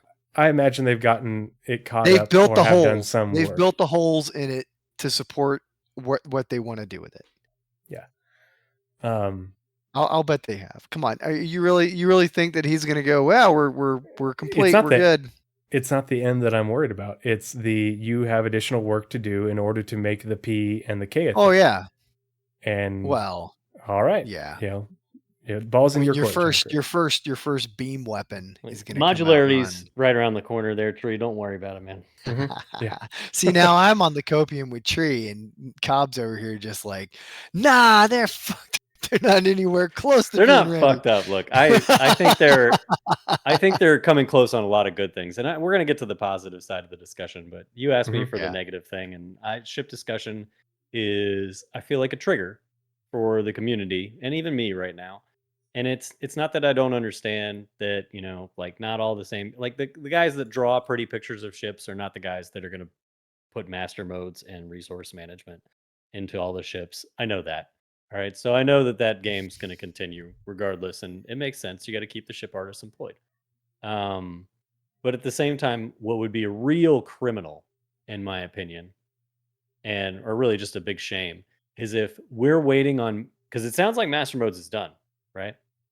It feels it's good. It seems like they're committed. Other than tuning each individual ship, which again goes back into okay, can we start plugging this in? How many ships do you have it plugged into? What's the rate at which you can plug that into? Because it needs to start the tuning game. Yeah. And it'd be a real shame, in my opinion, if literally we are waiting on master modes because we are focused the priority on ship release and ship sales for future ships, as opposed to going back and starting to dial in master modes and dial in resource, and same thing goes for resource management gameplay. Because again, damn, it looks like they've got the gameplay figured out mostly. It looks like they're at a 90% solution. The system is built. They have to apply it and tune it to other ships, and that's not a ship team. There's the new vehicle. They have a vehicle content team. They have a vehicle feature team for the PU now. They had a Squadron 42 vehicle feature team, and they have since built a PU vehicle feature team, by a different name. But that's essentially what they're there for, is to take master modes and bring the atmospheric flight with control surfaces and bring that over from Squadron and apply that to the other ships. I thought there's one thing that's still on the ship team though, and isn't that the components? There's a lot of ships without components. There are a few ships. Yeah, that's a where, how, redesign. That's a gold pass thing though. Yeah. Because all the old ships get it on their gold pass. Every ship since about 2017, 2018 has their component placement done. Whether they have a hatch that you can interact with and open it up, it's all there. And that's easy. But I think that's gonna new guy art change stuff. A bit. The hard part is saying, okay, this component here is attached to this UI thing, that's attached to the thing behind the scenes that runs that. But the art aspect of it is not a lot of work. You're going to see changes in that though, and we will see some changes because they talked about with the freaking Zeus, right? Why does this have 4 S1 shields? And they're like, well, we're doing a thing where we're going to do a thing, and it's going to affect all the ships because we're going to have to go back. And it's like, okay, so. It's like, oh my gosh, what the fuck? Really? So this ship has 4. Other versions of it have 3. Yeah, but shields is power, and power has to power other things, and so now it's like, okay, so how when you talk about, so now, right, like the Zeus is a shield tank, right? It kind of is. So are you now going to have to, I guess the big question is what does that actually mean, right? We don't know yet. How tanky is it? And what does that mean for other ships in that class? And what does that mean for ships below and above? And that's what CIG has to figure out. And that's where I think we're going to run into, like, yes, we have a lot of component placements, but what is going to change? And what are they going to have to change on internals during gold passes to make that work? Well, Tree's a big fan of the monthly report, and I brought this up during the captain's table. Oh, what a cutie. Say hi. Say hi. Hey, buddy. Hi. Uh, Hi. Got your bus? oh, Say, he's adorable. say hi. Can you wave? Chip off the old block, man. Say hi. Hey, buddy. Hi, everyone. You being shy? They're waving to you, buddy. Yeah, they're saying hi. You're gonna make me get the puppy. I'm gonna have to compete for the cuteness here. All right, buddy. You gotta get down. Go find mommy, okay? There it is. Tree, you're a big Okay, fan of the guys. monthly reports, man. And how long has the freelancer been in some kind of redesign in the monthly reports? For They components? mentioned it like once or twice in the monthly reports, and How long do you So- think that should have taken? well, that's 2 months? 3 months? Few weeks. That's a thing. Hopefully It's one like month? For component we don't- rework? we don't I know don't think how it's long they just actually a worked on it, component or how rework. many people worked on it. We don't know And that. I and don't, I don't that's- think the freelancers a component rework. I think they're redoing It the is. interior. No, Oh, they they- But I mentioned think, the components. but I think they're gonna redo the interior too, because it doesn't make any damn sense. The way So- they've designed the game now, you can't actually use that center section airlock Mhm. the way it auto loads. So they're So- having to move some walls. Stick with me for a second. I brought this up and I made a tweet about it. And they have been covering resource management and engineering gameplay, all that stuff in detail, following it in detail since we've known about it. And they have been just saying very vaguely in almost every monthly report for most of the last 2 years, but especially in the last year, that it's progressing well. Work is progressing well. And same thing over and over and over again. Very vague about it. And so I made a tweet about it saying, okay, there's been no mention of the A2 getting any work on components and resource management specifically in the monthly reports. We've heard them mention the Hammerhead, the whole A. They talked about using potentially The concept Ares too, I think. the Ares. And then they just started talking about the freelancer getting rework done in order to add in components, and who knows how far else to go with it. And so I mentioned that in a tweet, and I was like, I think by being vague about it, they haven't been having to specifically say every single stupid ship they are working on to get it done, and are just able to say, briefly, we're working on it, it's coming along well. And I made that tweet, and I was like, I think that resource management and the addition of components for it is a lot farther along based off what they showed us, and it is not nearly as much work to get ships up to speed for it as we might think. The very first person it was like a 3-part tweet. The very first person to like it was Jake Bradley, Jake Acapella, Roadmap Jake. Jake did the exact same thing, was the very first person to like and react to that post. And Jake otherwise doesn't react or like to my posts or anything, even though we follow each other and we're friends.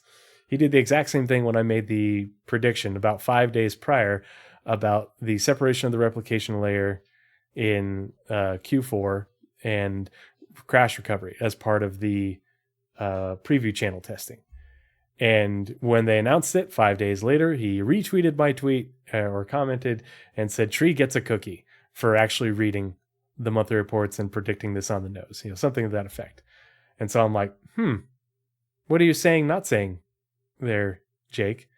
And the art aspect of the ships is not something I worry about at all, because the placement of all the tractor beams on the ships, exterior placement here and there for the Caterpillar, the Cuddy, etc., that was done in a month. We don't know how many, vehicle content people had to work on that to place those things, but they did their pass for that in a month. And that's, that's an external thing. They have to create a mount for it and do all that. The placement, they have said multiple times that the placement for the components has been done on every ship since like 2017. Now, will they have to rework some of them and add maybe a larger box, or move it somewhere else? Sure, absolutely.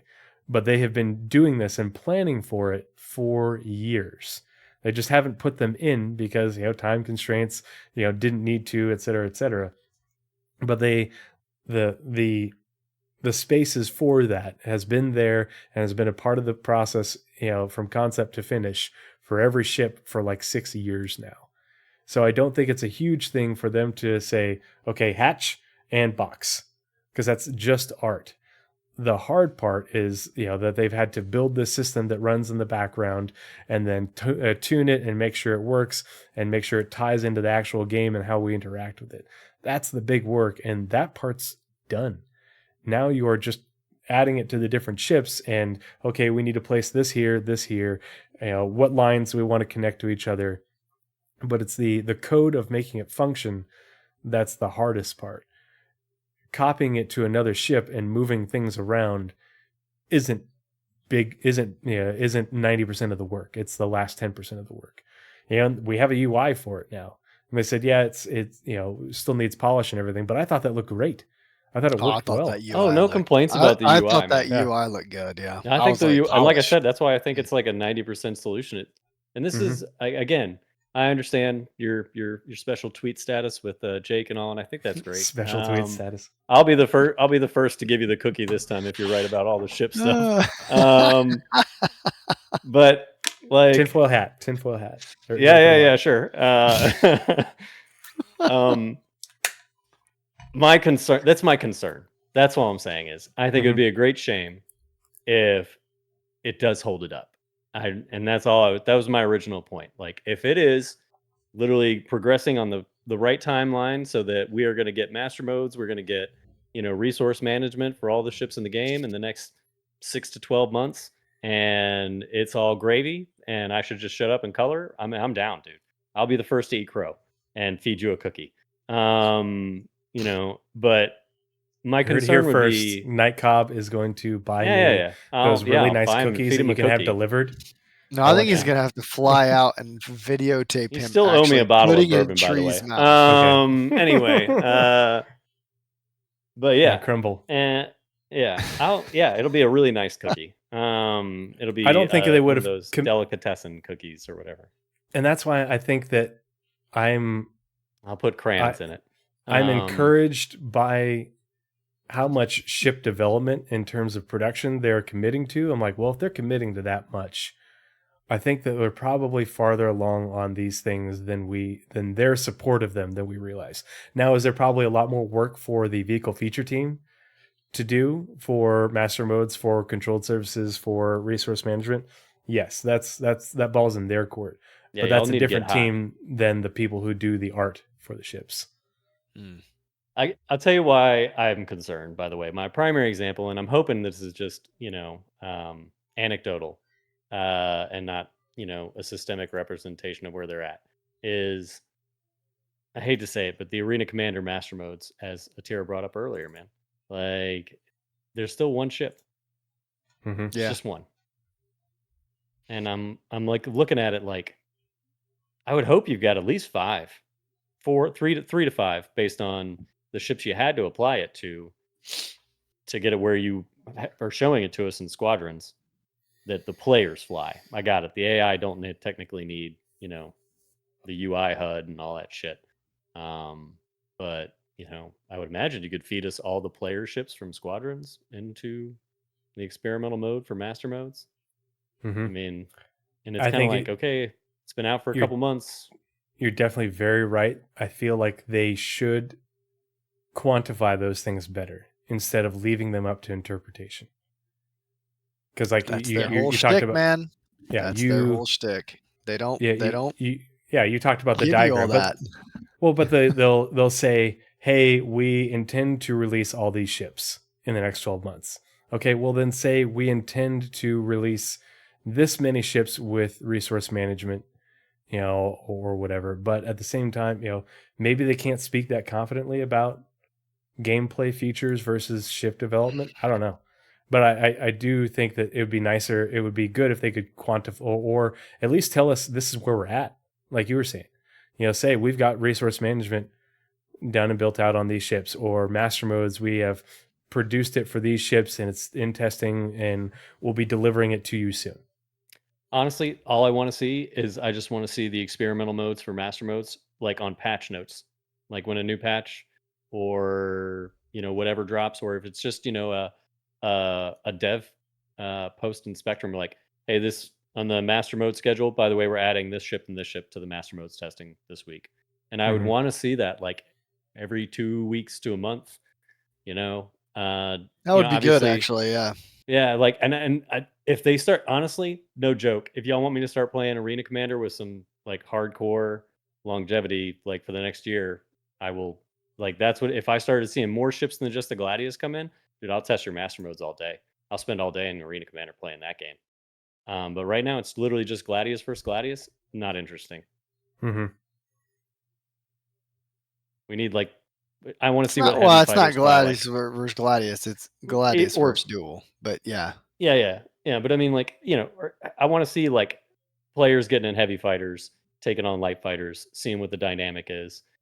Seeing master modes from a medium-sized ship like the Cuddy Black, perspective against light fighters and stuff like that. Like we need to start seeing what that ecology looks like. I feel like, and if they don't give that to us sooner rather than later, then my concerns will remain about master modes and resource management, regardless of how awesome both of those features look. Mm-hmm. And I think they both look awesome. I am super excited about control surfaces, master modes.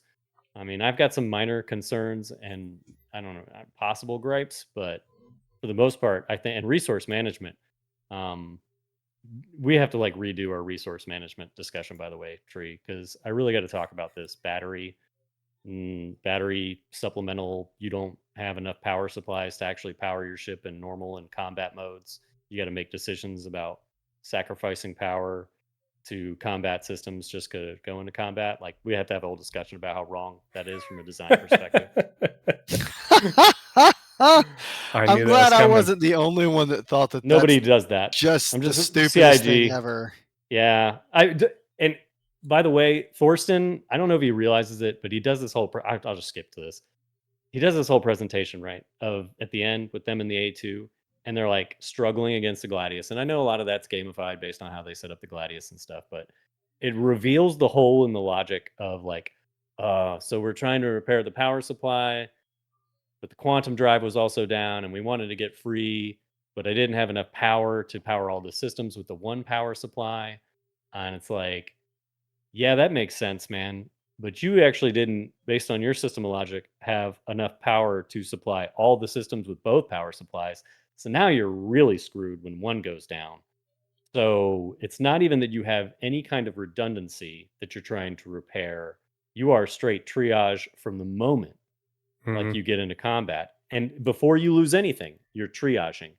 And the game should be you start triaging when systems start going down, not like literally when combat from the starts. Start. Yeah. Yeah. And same thing for ground vehicles. There's not a ground vehicle that exists in a military that can't run all systems at full capacity. Yeah. In combat. Mm-hmm. Everything simultaneously. It's just the way things are. You don't run it half. You shouldn't be gimped. I don't have to shut my sight off so that I can run something else, right?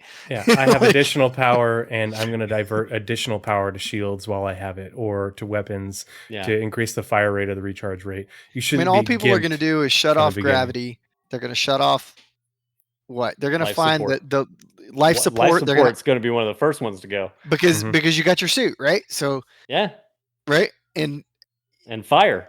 You don't want it. It's right. And I can turn my life support back on when I'm in quantum so that I can recharge and live. But before I drop out of quantum, life support gets shut off, gravity gets shut off, everybody's in a seat, and that's it. And then that way, right, if I come out, all of that power can be diverted to combat systems. That's just what people are going to do. And that's not necessarily the right answer. Mm-hmm. I think what what they were going for is conscious decision making about how you allocate power, and I still think that's a good place to go. Mm-hmm. I think it should be looked at. I think I thought they were going to go from an efficiency standpoint. Do you want to save this for like another full discussion? I'll stop now. Okay. All right. Anyway. Before we continue, Danger Hobo. So he said it specifically at the beginning of the presentation that the Gladius was like buffed up or whatever, because otherwise the Gladius wouldn't be able to touch the A2. That's what they said. Yeah. That's not my. That was. I get all that for the presentation. Yeah, no. Just so the chat doesn't think like I'm out to lunch either. I understand all that. It's more along the lines of my base point is you don't go into a fight already handicapped if you Yeah. can help it.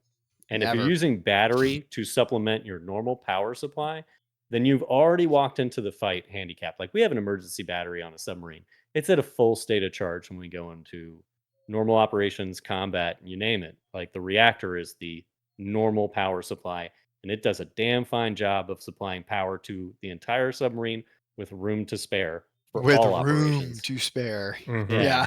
Like you And can not pull only that, up but then a we have- carrier Yeah. to a like Shit, and she's power got a 2 small- reactors. You could power small cities, right? Like Yeah. like you could just plug it into the grid in an emergency and just power New York for a while. It's- Maybe not New Not that York, much. but like, you know, you Yeah. can power a large You can town. Yes. It You can has a provide lot of shore power. power. Small to Yeah. medium-sized town.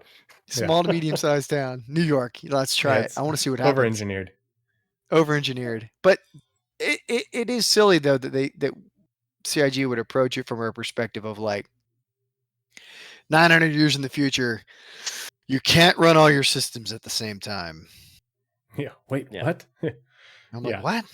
I could see not being able to run all of them at full power, maybe like, as in terms of like full power being overcharged. So, you can run them at full power, but you like can't run them all. overclocked? Like what Yeah. they used to call overclocked?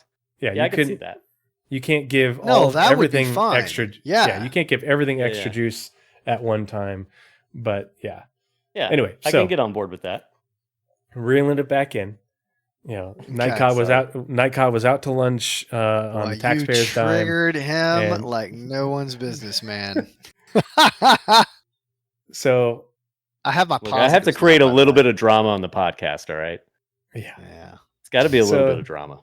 Oh, we're gonna do it. We're gonna. Yeah. We have to rehash that discussion. So All right. Night Cobb. Now, keeping it brief, because we're already at an hour and a half. Your favorite presentation and why? The fight or flight, or not Mhm. fight or flight. What was the name of the flight one? Yeah, the Taking flight. taking flight. Taking yeah. flight. Mhm. With the Yeah. control surfaces and stuff and master Dude, modes. yeah. The moment they got to the control surfaces part, I was fucking in. I was He thinking about you in at that time. DCS freaking out. Oh Mhm. man. Well, not only that, but they had like a bunch of stuff. I did get a little disappointed, but I got really excited first.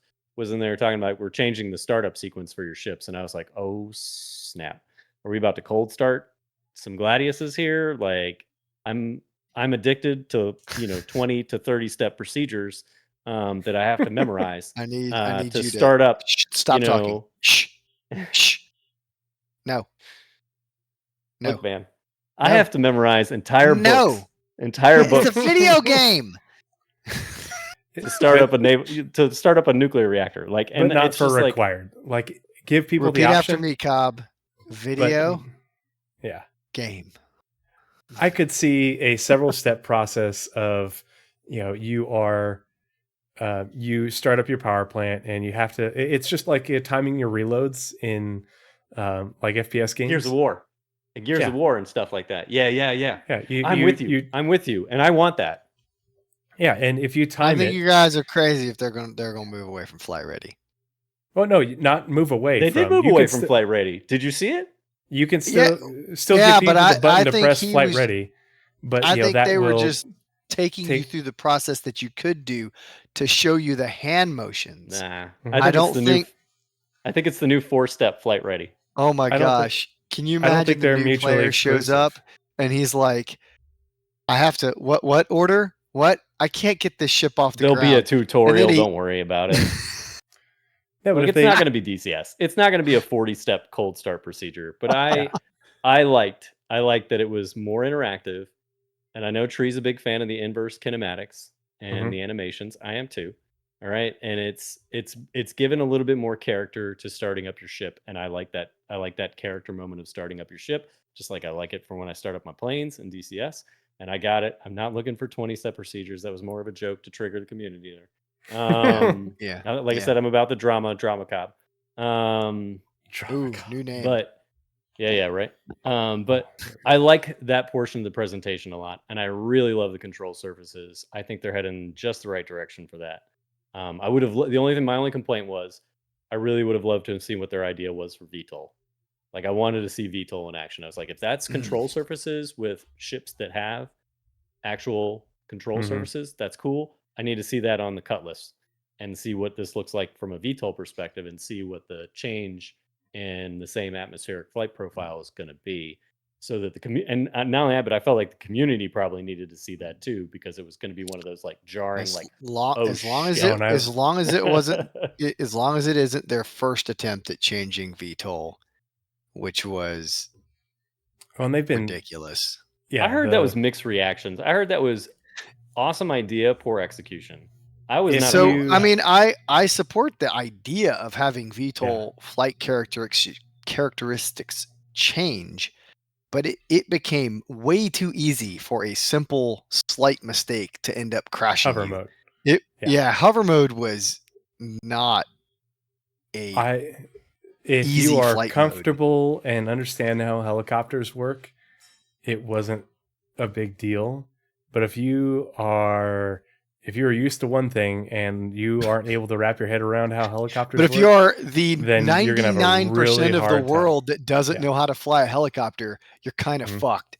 yeah, And that's how that What do you rolls mean? out. Like, as you applied like rotor thrust, you had to counter it with like. if you push just a little, if Directional you thrust, push like- forward with your mouse to tilt the nose forward, then you would essentially fly forward until you. Oh, Yeah, while you were in hover mode, and That then once makes you got up sense. to a certain speed, it would be normal. But yeah, it was So I'm not saying it doesn't make complete sense, but it was again, they were like, here, have a helicopter. And everybody in the game is like, don't have a control set up for a fucking helicopter, and just people crashing all over the place. And that's why they immediately went away from it. Right. Like Mhm. it was harder than man, you I give wish credit. I'd been around for it.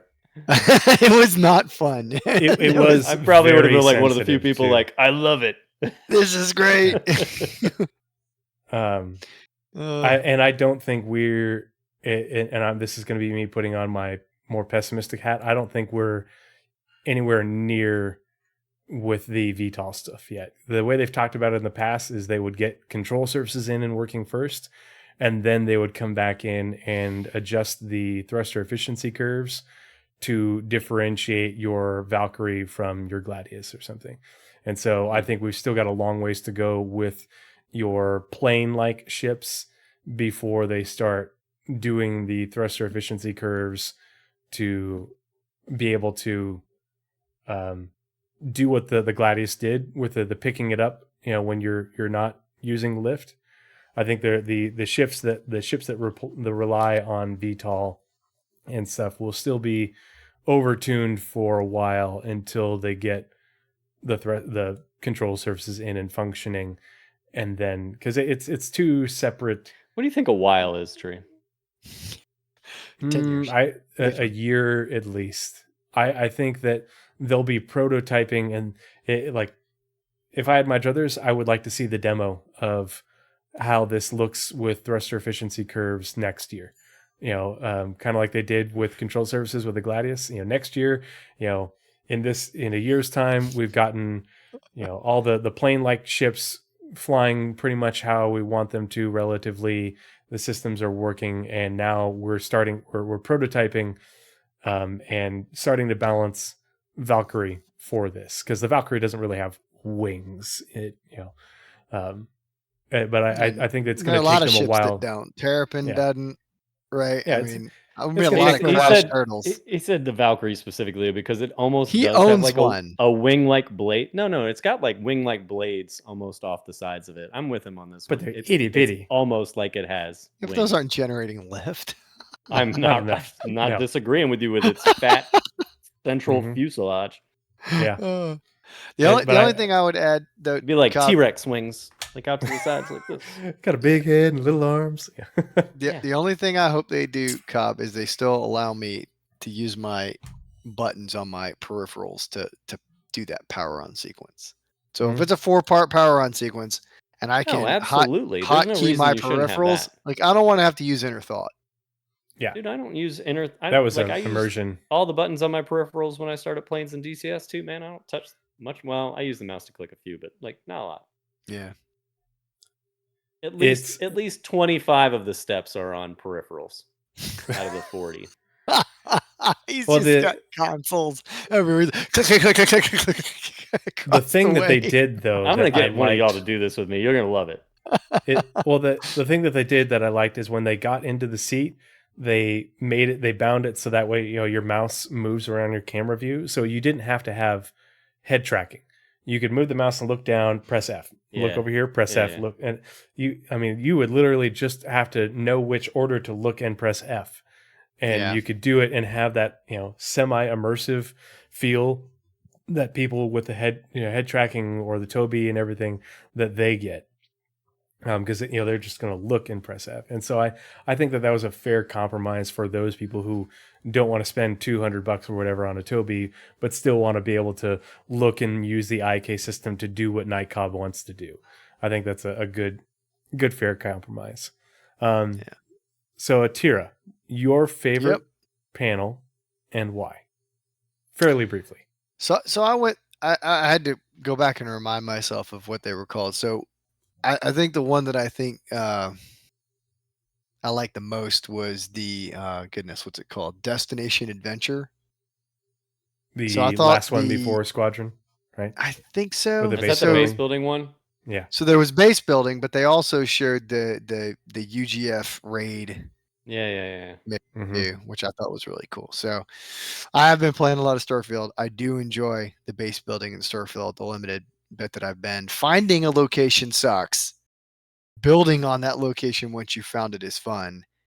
This kind of looks like this. I thought the artwork was fun. I thought the structure for the mechanisms for building were interesting. And I was like, so you got your little push hover thing, you got your stupid Atlas Plus that's going to require an Idris to move it. You're gonna have, and then you have your Galaxy. There, look, nobody's going to use that stupid fucking Atlas chassis thing. They're just going to get a Galaxy and fly it over because that'll be easier than loading it. And then the Pioneer with like the super stuff at the end. Like I think that's going to be a really cool mechanic if they can pull it off. That's a big freaking if, big if. But I thought the concept has come a long way. I thought it was really interesting. The only thing I wish they had shown though was a weapon system going in. Weapon system going in? Yeah, ground defense turrets. Oh, they showed concept art and they briefly said that this is what we're going to learn. No, but they had like in the video all they showed was buildings. Oh, and gotcha. Then, I see what you mean. Then for the UGF, I just thought that was pretty interesting the way they had the. I suck at jump puzzles, but in general, the puzzle mechanics to get in, take specific objectives, and get out. I thought that was a pretty interesting concept, and I would love to see them. I mean, God, you could do that freaking now, but I mean, you can do that now. The problem is the facilities aren't really big enough for that to be impressive. You could do you could do external cargo though at the facilities right now, and they could put the guards outside on a nav mesh. You could, yeah. CIG. Yeah. While you wait on those distro centers. Yeah. That's the problem though. So but those new underground facilities are so much larger. It is an actual effort to get to your objective, to take the cargo you're supposed to take and then get it back out, right? Whereas like now it's like, okay, it's going to be a 1 SCU box. It's going to be at the end of in the computer room. You're going to go in there, you're going to get it, and you're going to come out. It's going to be like a 10-minute gig. Mm-hmm. I like the idea of having a little bit longer timeline mission there for a raid. You want more of a logistical struggle to go with the combat. Yeah, absolutely. I mean, well, yeah. Yeah, you could call it that. I mean, it's just you have to penetrate deeper into the facility to actually achieve your objective. It's not it's not a 4,000 square foot facility that you come in, you murder everyone, 10 people to 12 people, and then you're out. Right? Yeah. That's like a large house. Right? I want like underground. I having something like a 40,000 square foot factory with underground storage and all this other stuff. that's in freaking adventure, right? Now I need to. Mhm. Now I do need somebody to be walking behind with a hand tractor with the freaking party box full of food, water, Yeah, ammunition, well, somebody hacks medical. doors and Yeah, yeah, that you got makes it. Overwatch out there, like watching for That's a guards lot. coming into the That's a facility on a lot more fun. rotation. Yeah, I'm with you. Yeah, I get that's you. I get fun. you. The other thing though was And cargo everybody elevators. doing Was these raids is going to want to have a Ghost 1800 on their team, and they can't have Ghost 1800. Ghost That's belongs right. to us. I know. When you say us, he belongs to Ammo, just be clear. And as you previously mentioned, you're kind of not really a part of that group. Oh, burn! No, he belongs to us, I agree. No, Ghost gets willingly and voluntarily hoard out to lore, and Oh, that's right. He's in your league. I forgot. Your Relic Mhm. Hunter, Indiana Jones Anyway, wannabe guys. also I in that got you. also in that video was the cargo elevators with ground vehicles Mhm. as a delivery, and Thank God.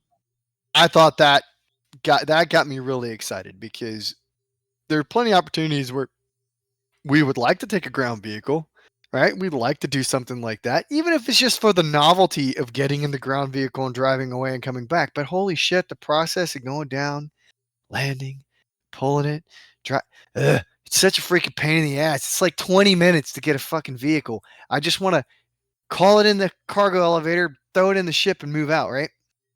Now, it'll be even better when they give me hard points in the ship and I can actually just draw the vehicle with it in it already, right? Which is what their original plan was, and it seems like they've moved away from that now.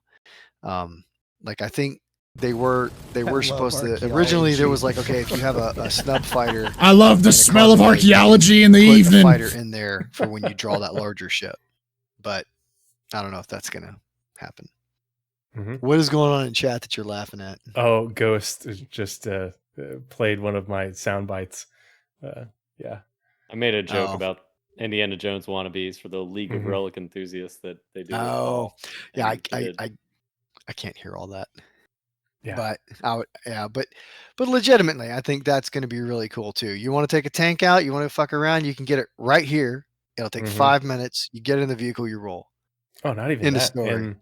And that And was not a 20-minute circle jerk to get down to a planet, mhm. draw it. God, it's just going to be great. So that whole video had a lot of cool potential gameplay, possible gameplay. I mean, the cargo's supposed to come. Cargo elevators are supposed to be this year, right? UGF's come with Pyro, right? What do you mean this year before the end of the year? They didn't say A lot that. of what And did they not say that? No. Okay, maybe not then. Like the cargo freight elevators, I are believe, soon. within a year. Yeah. Soon TM. What was it within a year? Yeah. Well, I thought you said this year, and there's only. I'm sorry. 12 months, within a 12-month block of time. Look, man, I'm in the Right. Navy, all right? Do you want to have a conversation about what weekly maintenance means? Does it mean 7 days? Is it okay if I do it on a Sunday and then wait until the following Monday to do it again? So it's technically 13 He's an days? officer. We need Like, him to we're clarify gonna need to if it's nuke the this fiscal out, all right? year or the actual calendar year. Yeah, because if it's the fiscal, Attira's not the working fiscal off the year or the calendar year, or when is man. CIG's fiscal year? Right? Right, because different companies manage their fiscal year on different calendars. Within the next 12-month block, it will be in sometime in that block of time. I agree with you there. Maybe. And I don't agree that it's coming out in the next 2 months. No, it's not coming out in the next 2 months. But I'm excited for the potential of ease of gameplay that offers. Yeah, I'm with you. So we talked about that this afternoon too, because and we did a big old show on logistics, and that was actually one of our first episodes, and how important that's going to be going forward. And this is a huge part of that, especially because like you talked about, if you want to go and start doing bunker missions or do anything with vehicles, the setup time is pretty substantial. And this is going to take this along with the like Ghost will make party boxes for us to do the league events, and basically just fill them with rail guns and med pens and med devices and tractor beams, and put them in a Valkyrie, and you've got a problem, Ghost. But that takes the amount of effort that your Ghost 1800 equivalent has to go through. I'll hurt you. Yeah. and the beer, And he brings beer. Yeah. Mhm. Cold beer. Always. But that makes that so much easier for that person, and to even just have one person do it on their Wednesday evening to get ready for ammo to go out and have some fun on a Saturday afternoon or a Saturday night. It makes that kind of gameplay a lot more approachable, which is a huge quality of life upgrade. I totally agree. So keeping on with it, and I wanted to keep this under 2 hours. We got about 15 minutes left. So Nightcob, your favorite presentation and why? I thought we just did that. I told you it was the fight or did. flight. Oh yeah, you did yours. I'm with the sorry, my control bad. Services and stuff. Okay, so Now who's Um, old? yeah, this is my second podcast of the day, and I had Look, I to just wrangle. started shaving, so Yeah, it's me too. We you know. freaking baby face, son of a bitch. So wrapping it up, Attira. Yeah. Let's say we're gonna just do a big old giant line of hopium. And Is that what this is? Yeah. Say Okay, that all right. CIG, they said that they want to, everything that they showed us, they want to have, in our hands in the next year. Obviously, we're not going to get base building, but they said most everything at the very beginning of the show. Out of all those things, what thing are you most excited about? If you had to pick one. It doesn't have to be from your favorite panel, If I had to pick one, Mhm. it's the goodness, their little mini server meshing demonstration. Yeah. So you're excited about Right. server meshing and the separation of the replication layer? That's what you're Yeah. most excited I for? mean, well, ultimately it comes down to playability of the game, stability of the servers, and Functionality of the AI.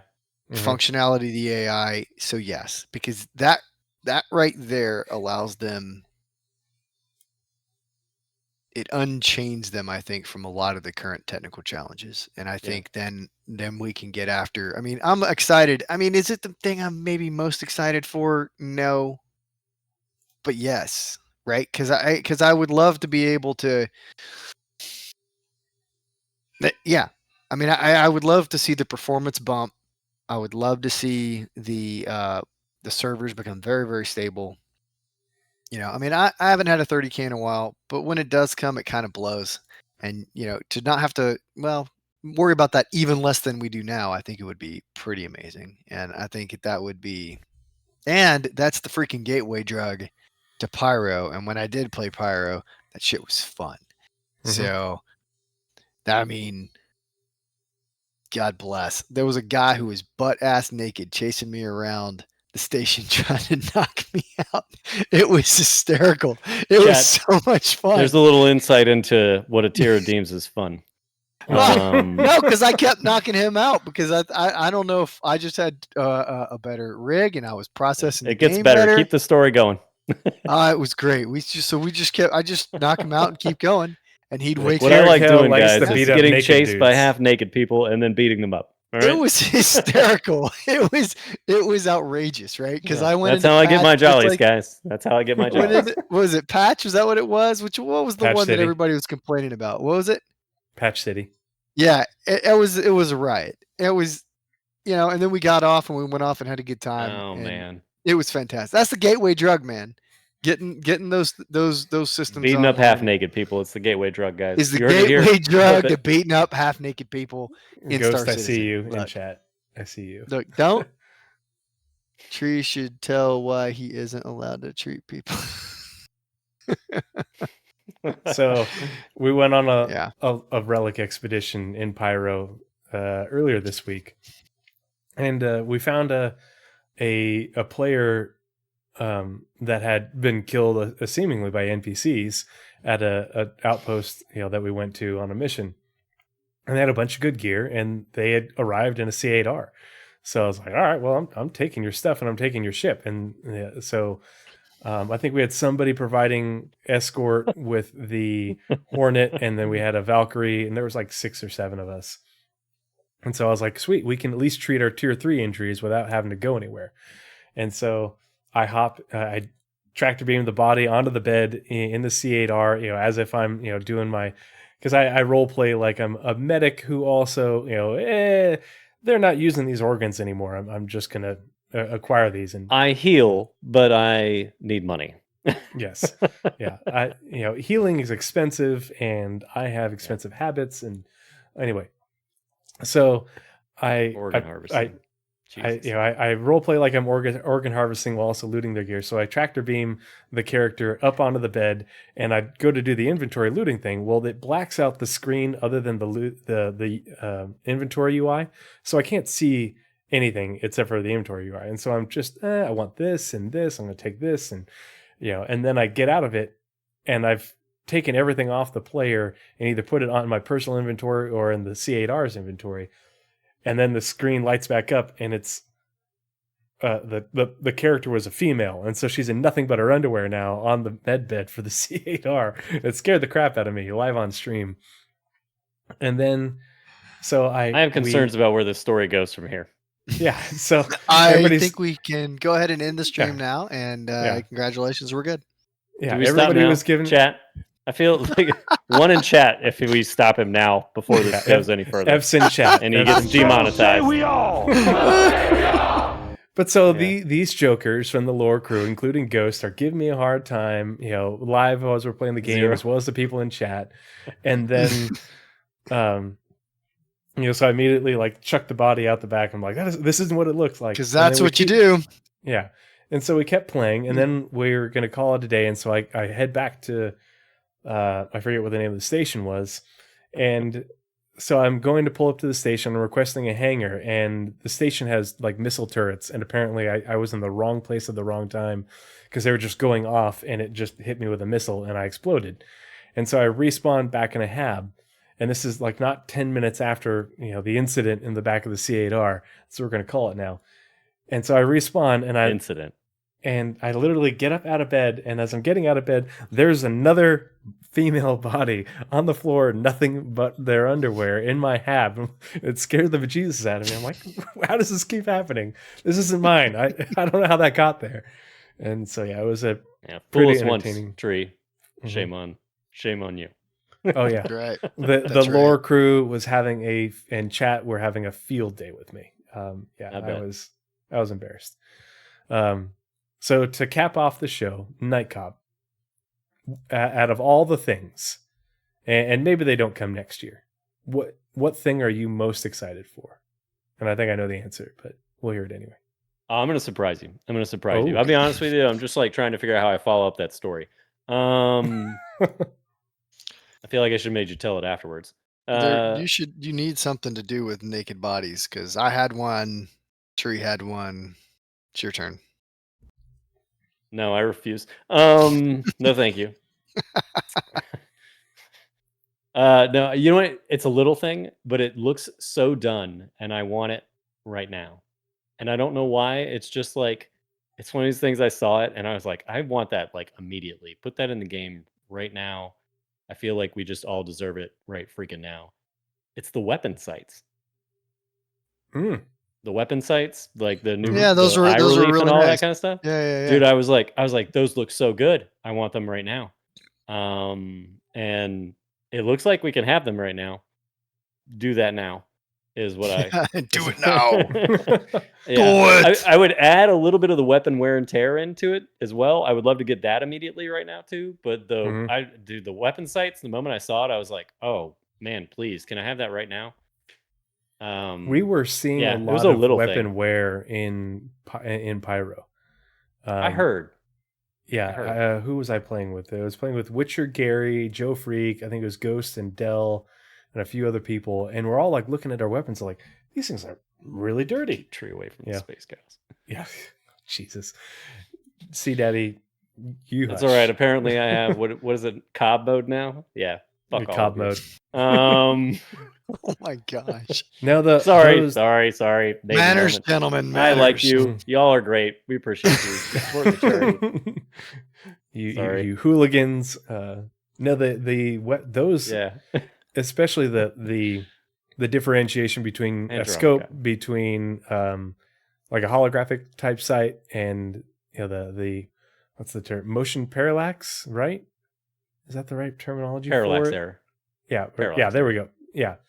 I was not expecting that, and that was really cool. And I'm not up to speed on all the technical terms, but I've been behind this, behind sites a I was gonna say, lot of my adult. you have more experience with that kind of stuff than me, Mhm. Well, for sure. I never remember the verbiage. I just remember I know what it looks like, but like not only the You are optics, such a Marine. but the Look, the man, iron they gave me a sights. gun. It had a Yeah. sight on it, and they told me I to do made the things with sight it. sheet straight, and then I went to war. But they did the iron sight updates too, and those were a huge improvement. And like I Yeah, they couldn't were. find Oh yeah. I'm with you there. I couldn't find optics to save my life in Pyro. So it was iron sights like the I entire noticed time. that you guys were Mhm. running around. I like all the streams I've watched and all the Yeah, videos they give I've you a watched, like, gun. no optics in Pyro. They don't give you any optics. Yeah. Yeah. Yeah, it'll be interesting to see. I mean, this definitely will be a market for Ghost to bring a single party box full of optics to Pyro. Yeah. When we Anyway, are that's getting my bigger little party thing. boxes. What about you, man? In Q4, me personally, Yeah, what's your thing? Oh. What's your thing that you're like? I mean it's hard to call it one thing because the map system is a whole. It's a whole thing. Everything runs off of one system. Yeah, I got And you. so You're I talking think- about like the FPS combined with the Yeah. star map UI and all that jazz. And I think I feel like it's kind of cliche because everybody's excited for that because the star map is really just garbage right now in terms of usability. Yeah, And so like there's a lot that's of things that come in with that, like markers and stuff. And that was out of everything in that, it was the being able to set waypoints and to navigate like we were talking about. That's the part that it's not the usability of the star map and how cool it looks. It's the fact that I can set points and it will give me a route and I can see it, and I can share that point with somebody and not like have to. What's the word for That us is having a to good jury one, rig it, right now because somebody has to jump and then you jump to them. That's the really the only way to you do know, that. there's coordinates. You're doing workarounds essentially. Yeah. The amount of workarounds that we've had to finagle and have those workarounds not always work is just insane. And just to be able to have that from a ground point, to be able, because like I would love to do cave missions. I would love to do cave exploration. We were playing Deep Rock Galactic last night, and no issues exploring a cave, but you can't. We've got Mantle Tier 2 or whatever in now, and so the caves you can navigate, you can jump in and out of them and get unstuck, whereas you couldn't before. But you still can't navigate a cave. And with the new map system, you can navigate a cave, and you can find your way home. And for my specific gameplay, other than what I do with lore, that's a huge upgrade for me doing retrieval missions and investigation missions because that's my thing when I'm playing by myself. So the first time I ever found a body in a cave was in Pyro, and one because I think the damn game was working and it spawned the body, which I feel like in the PU in Stanton it doesn't. And the cave was a lot smaller, but I do appreciate the idea that when I go into one of these larger caves and I can map it, I may be able to identify via the map a place I haven't been. Like, hey, clearly there's a branch there that I haven't been down that, because you feel like you're just going around in circles a lot of times when you're doing those missions. Yep. So you have you're absolutely right. That will be frame a of huge reference. Yeah, that will be a huge boon, I think. Yeah. Yep. I've played this game a lot with Attira, and I can attest he gets lost very easily. Really easily, like disoriented, lost. That's the dementia. Forgetful. Yeah. I didn't want to use the D word. I know you're sensitive to it. Dude, does he come up to you in game and be like, "Who are you? Who are you? Dude, what am I trust doing? me, when I'm backseating in his Scorpius, it's just I have to sit there sometimes. Like he'll figure it out eventually. He'll just get angry if I. No, I fight with the star map like everybody else, right? Like, yes, that's what the issue is. A lot of times it takes me a while to do something because I'm in a freaking war with the freaking star map trying to get it to allow me to plot a It's point. also because he gets lost on like simple directions and stuff. Anyway, This isn't where I parked Hey. my car. yeah. Real quick, because you talked about the cave mapping system. I got one last thing I just wanted to talk about with you guys, because I know you guys are all, especially you, Tree, definitely big Aliens fans. And Oh. I got really unrealistically excited over space cows and space whales Mhm. during the big initial presentation, and I was They like, look "Man, good. they did look good. They look good." And I was like, how long can until I can get into a cave and hunt whip crabs? I need that now as Mhm. well as my weapon sights. Because I want to Yes. go down, because we have these beautiful, and I mean gorgeous, sand caves. If you guys haven't been to the sand caves, I think they're amazing, but they're The sand empty. caves are gorgeous, and the new caves in Pyro are beautiful as well, with all the Oh, little they're like amazing. glowy things. And Oh, I they're need- gorgeous. I need to go down in there and have me some Aliens style like bug hunt, clear the caves. I feel like that's what this game is missing in a huge way. And and then have the option of finding like, oh my god, not only am I splattered with bug guts and blood, but there's a Janelite rock over there. Jesus Christ, thank God I brought a multi-tool with a orbit mining attachment. I'm about to make 270K off the bug hunt bounty I just did. Like, I need The that in a big way. investigation CIG mission, yeah, soon. the investigation mission to go find out what happened to this guy who was last seen around this cave shouldn't be they fell to their death or they got lost. I want to see him. I want to see him chest up on burster. the open. wall Mhm. with this Shit. chest. Yeah, with his Freaking chest parts open. everywhere. Yeah. Yeah. Yeah. And and And just follow the listen blood to trail Attira back be to like, the but it's a lair dry and- heat, man. Well, and Yeah. the same goes for if you're approaching Coming a out of the bunker walls. on Yela or on wherever, right? Because I'm sure we'll have aliens that can exist in a vacuum, but but have something burst up out of the ground. Yeah. Like you're doing a completely unrelated mission that is just you out there going after some bad guys, and next thing you know, you've been completely ambushed by this giant predator. Yep. Yeah, Yeah, there's That I need it. total panic. killing- Yep. Not kidding Killing for giant it. alien bugs is 100% my gameplay. Like, I love Starship Troopers Extermination. I love everything Aliens franchise, literally everything. I'm beyond excited for Helldivers 2. I played the crap out of Sandworm Helldivers never. 1. I'm looking forward to Helldivers 2. Yes.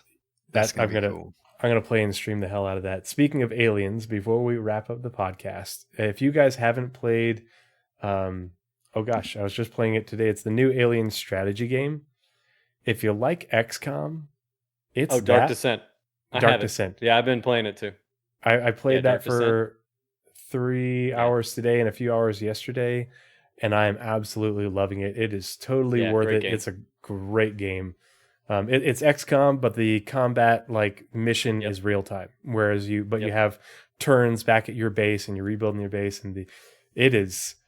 I mean, I've spent 3 hours on the edge of my seat, and I haven't even finished the first location for the mission. So Yeah, it's hard. It's no joke. But yeah, I think that's everything I wanted to cover for this show, and it's almost 8:00 here, and it's 10:00 for you guys. So I think we're gonna wrap it up here. I really Look how tired Attira looks. Yeah. Look, man, Need he to- just came back from 5:00 dinner at Cracker Barrel. Like, the fact that we got him to stay up this late is impressive. fucking Cracker Barrel. Oh, Oh my god, fuck you. he's got his cracker. I want to know how many rewards points he has for the new Cracker Barrel rewards program that I just saw the ad for on TV. I bet you he's all excited about that. There's a thing. I didn't even know there was a thing. My wife will get excited for that. Mhm. Cracker Barrel's good food. It is good. But yeah, Don't hate You know on that it. moment when you use a stereotype as like a joke for somebody, and then all of a sudden they start diving leaning into it, and you're like, oh shit, it's a real thing. Okay, No, for it's ya. All right, good man, I didn't food. even have Fuck to, off, man. It's good food. Go eat a dick. We don't eat there every day, but it's a great option if you want to go out to get a good meal. I'm not Okay. shitting on Cracker People in Barrel. the chat, Relax. I'm not people in the shitting chat on agree. Cracker Barrel, I'm guys. gonna fly down to wherever the hell you're stationed. and do nothing. So Probably we're going just to hang wrap out it and up drink here beer. because we're about to get more ads. And we got to Yeah. get Attira to bed before he gets sundowners. Yeah, he's Night already Cobb. sounding cranky.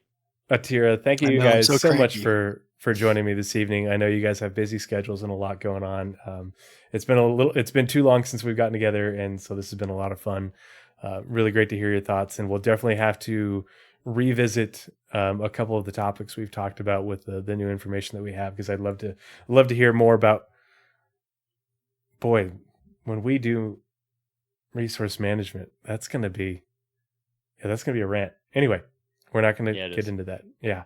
But yeah, it's been a lot of fun. Thank you everyone in chat for coming and joining us and Yeah, hanging thanks, out and guys. being active in chat. It's, we didn't interact with chat just because I wanted to cover a lot of these things, but it's been fun to watch you guys doing. So say we all. So say we all. So say I we need a all. victory or death emote. Can you get victory or death from the last Starfighter, please? I'll get it. I will get it for you. Yeah. But yeah, thank you so much, all you guys, for coming and hanging out. Now in chat, who's suffering old? through That is an ads, old movie. supporting StackUp.org. We appreciate it. Jeez. This will be up on YouTube later this week, and we'll talk to you guys later. Let's pick somebody to raid. Give me a suggestion. We got Soul Citizens. Okay, sorry, I'm gonna steal this because Soul Citizens raided me the other Do you week. hear how he treats us, guys? He's like, give me your opinions. Just kidding. Just well, no- kidding, losers. Normally, I take the Gotcha, bitch. recommendation, but I owe Soul Citizens because they raided me with like man, 180 you're fine. people the other day. Yeah. And so it's we your got to send them stream, some love. And I love all the Soul Citizens crew. Got to meet them in person. They're just a phenomenal group of people. Love their faces. So let's see. All ready to raid. Everybody ready to go. Let's go send them some love. Thanks again, 07s. We'll see you in the future. Cheers.